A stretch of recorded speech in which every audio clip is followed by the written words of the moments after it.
Hey everybody, a couple of days ago I planted up what is probably going to be the final containers of the season. Overall, I planted up over 50 different planters for you this season, just for YouTube alone, which is kind of crazy because I didn't think I'd plant that many up. And when I think back to the first ones I did, it was so cold outside and it got dark so early. I was like rushing around trying to get everything recorded while I still had daylight. And so it's just kind of fun to think that was just 2 months ago, and now we're kind of in like 90-degree heat right now. It is very warm, feels like summer, and it's only the first week in June, and my Michigan blood is not up for this heat quite yet. I'll get used to it though. But anyway, for these containers, I picked some plants that I really wanted to see how they did, or they were new varieties, and I wanted to get them in containers so I could watch them throughout the season. So the first one is this one here, is this Kufia, and this Kufia is absolutely extraordinary. It's from the Sweet Talk series. This one is called Lavender Splash, and I've been loving it because it started flowering early and it hasn't stopped. I keep looking, there's lots of new growth. So it's one of those that if you need to, if it starts to kind of lean to one way or another, you can trim it, and it grows really fast. Hummingbirds are liking it so far, and other pollinators are climbing all over it. So I'm very curious to see how it grows. The flower looks a little bit like a scented geranium, and the habit tends to get really quite full. So but it's definitely more upright compared to some of the other Kufias. The other Kufias tend to be more like a fountain. This one is definitely upright. So it's been really fun to watch. This one here is Verbena. This is Superbena Royale Plum Wine. I've used this one before. I just always enjoy this one. But then the petunia here is actually a pet koa. That's a cross between a caliber koa and a petunia. It's the Super Cal Premium White Pearl. And when it comes to like white petunias, this one is a little different because the petal itself is a little bit opalescent. So it does have a pearl effect, has a little bit of a yellow throat as well, and a kind of a thicker petal. It's very, very nice. Out of all the whites, I think this one is the most kind of opulent. It has this nice texture to it. It's just a little bit different than the other one. So I'm looking forward to this one. The reason why I'm only telling you this and not showing you planting it is because I lost the footage for planting this one up. I do have for the other two exactly how I planted them, so you can watch those next. But right now I just wanted to tell you about this one since I don't have the actual footage, and I wasn't gonna dig them up and replant them for you. Sorry, that would be kind of crazy, wouldn't it? Anyway, here are the other planters. So this one here is all about this Amazonas plum cockatoo. This is a new one this year. This is a very interesting one, very different kind of flower. The real kicker for this one that really sets it apart is that dark veining, because otherwise it would just be kind of this limey, pistachio colored petunia. But with that veining in there and that little bit of lilac or kind of a lavender color around the edge, it's really a stunner. And I really like it with this Angelonia. This is the Archangel pink, and so it actually, I think, pulls off of that little color on the rim really nicely. So I'm going to plant these in the Aquapot because I think both these plants will do very well in here. Now, one thing I'm going to point out, like with Angelonia, these blooms, they bloom a really long time, but when they start getting to the end, they can get a little wobbly and funny. So a lot of times before they get to the end, I'll trim them early and then just put them in a vase. They keep really well in the vase, which is really nice. Looks like this one just cracked off, so I'm going to pop that off. And then I can see the rest of them are doing just fine. And this is going to just keep getting bigger and a little happier as time goes. So what I want to do here is try to put this one in the middle. I think I put too much soil in here, so I better remove a little bit of the soil first. Okay, so now let's get this one in there. There we go. That's right where I want it. And then I've got my watering spout here. Now, because the crack is here in the back, I'm considering this my back, so I put the tube towards the back. My exit tube is back here as well. So my drainage little hole is what I mean. That's back here. So this is where I water for this self-watering pot. And then I'm just going to tuck in, probably on each side here, one of the petunias.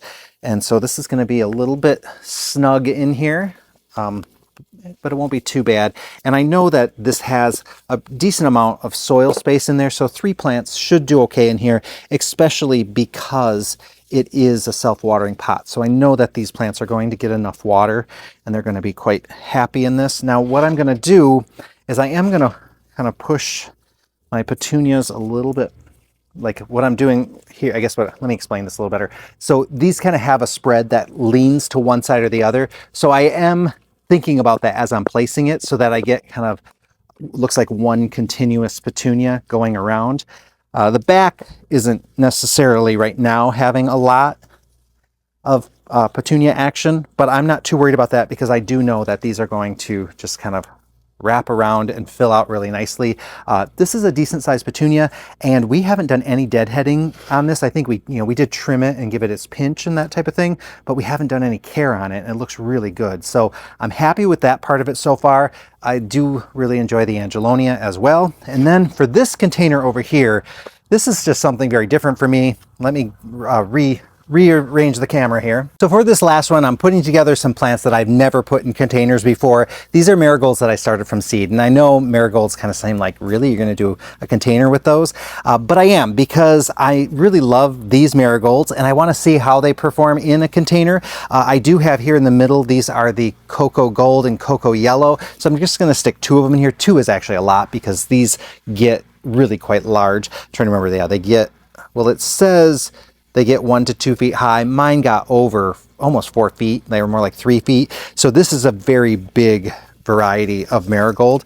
So it becomes a shrub. I call it a shrub marigold because it is so much bigger than what we would expect. And I have one here that's flowering, and you can see this variety gets really nice, big, beautiful flowers on it. We planted these just in the front of the yard. It gets a lot of morning sun until noon, and then it really doesn't get any direct sun after that, and they did fantastic. And we were cutting on them all summer. So every probably 5 days or so, we would just pick a couple more of them, cut them, put them in a vase, and we just pull out the ones from, say, a week or 2 ago, because they lasted in a vase for, I'd say, a good week or so. So it was really impressive. So again, I think I have too much soil in here.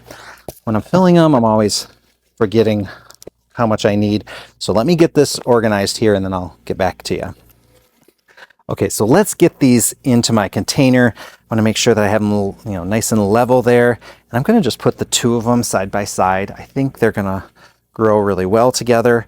I think. We'll see. If they misbehave, not a big deal. I'll live and learn. I have some of these in other containers, and they're doing quite well. The one downfall with the cocoa gold marigolds is that they do get really quite large to where they have branches that might crack. So that can be a bit of an issue with them, but I don't seem to mind it. I don't mind if they're like leaning and cracked or anything like that. Now this is the big duck marigold. So this is a shorter marigold, and I wanted to just put those kind of around the bottom to create a bit of a skirt. Now I just transplanted these this week, so they're probably, they're not, well, they've got some, the roots have expanded, I will say that. So these are going to be a lot smaller, a lot farther behind, but I'm just going to tuck them in there because I want to do it. I'm just going to put 4 of them in. I could put more, but I feel like knowing how the big ducks grow, they get pretty big too. Oh, you know what? These have got a lot of root action going, so that's good. They're a quick grow. And let me get this one in. And again, I'm putting these 6 marigolds in. I know marigolds are kind of one of those basic plants, especially now with all these exotic, fancy, expensive varieties. But I started these from seed, and I've been so happy with them, especially because they have such bright colors and they grow so fast. Great to grow with kids, I think, because you get to see the results. And now I understand why people who love marigolds love them.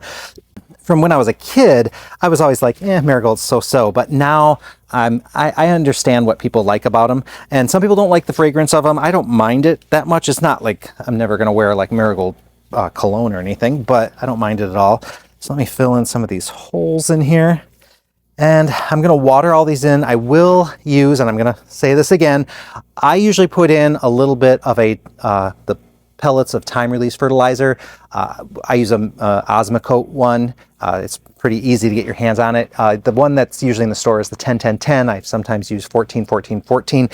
I just put it in there and then I reapply in 45 days. And then once a week, I will use a water-soluble fertilizer. So the easiest one to get is usually the Miracle-Gro variety. It's the blue one. You mix it in with your water, and then you just water like you normally would, but you use the the fertilizer in it. Other varieties, like this year, I'm trying the Beat Your Neighbor fertilizer to see how that one does. I'm not doing a comparison right now. I really would like to do that, and someone asked me to do that, and I do want to do that, but that takes some organization. I got to make sure that I've got it planned out, because otherwise, we've got sometimes when I'm not here, other people have to water. So I have to make sure I have a plan so that we keep it consistent. Meanwhile, another one like Proven Winners makes one, Jax makes one. They're all very good from what I can tell. So, so yeah, definitely do that once a week. Make sure you don't overwater right now, but then don't let them dry out later on in the season. So this is a pretty big container, so hopefully it'll hold up. But I did notice that the marigolds I have in the back are sucking up a lot of water. So they're heavy duty, I guess is what we'll say. Now these that I planted from seed, I haven't pinched these yet, so I could pinch them. I'm gonna wait and let them get just a little bit more height and then I'll pinch them, just because I always feel like I'm stressing them out too much if I do it at this point. I'm sure they'd be fine. I mean, marigolds seem to be able to do anything. One thing I will say about the Cocoa Gold, let's say one of these branches broke off. What I do is I kind of cut it and trim it out so that it just has some leaves, and I just stick that in the soil. Probably more than half the time it ends up just rooting. So it's nice because if you do have a cracked branch, just kind of cut it back a little bit, stick it in the ground, comes, you know, takes root, and then you end up with more than one plant. So, you guys, it's been really great planting up these containers. I will be doing a full recap, so I'll show you all the ones that I planted. You'll get to see their state and how well they did. So far, they're all looking pretty good, except for the 3 of them that I planted with sweet potato vine. My sweet potato vine seems really sluggish, but I'm trying to remember, it's only June 1st and we're in northern Michigan. Maybe it's just too soon for the sweet potato vine to take off, but we have a couple other containers where it's looking better, but that's the only little thing that I'm like, oh, come on. This is you're part of the recipe, and you're just kind of hanging out in the background right now. But I may regret that come mid-July when the sweet potato vine takes off and takes over. Anyway, thank you guys for watching. I appreciate it. Go ahead. I'll put together probably a little playlist of all the videos of the ones I planted. So in case you missed one, you wanted to catch it, you can just go to the playlist and you'll see them all. That way you don't have to hunt through all the videos and that type of thing. So I'll put that in the description of this video. So thanks for watching. Please leave a comment. Let me know what you think and which one maybe was your favorite out of this group, because it's kind of different. Although I got a lot of pinks and kind of magentas and things this year, more than I normally do. I usually end up with more of the yellows or something like that. But hey, every year it's all about which plants are kind of catching my fancy. So thank you guys for watching. I'll see you guys all in the next video.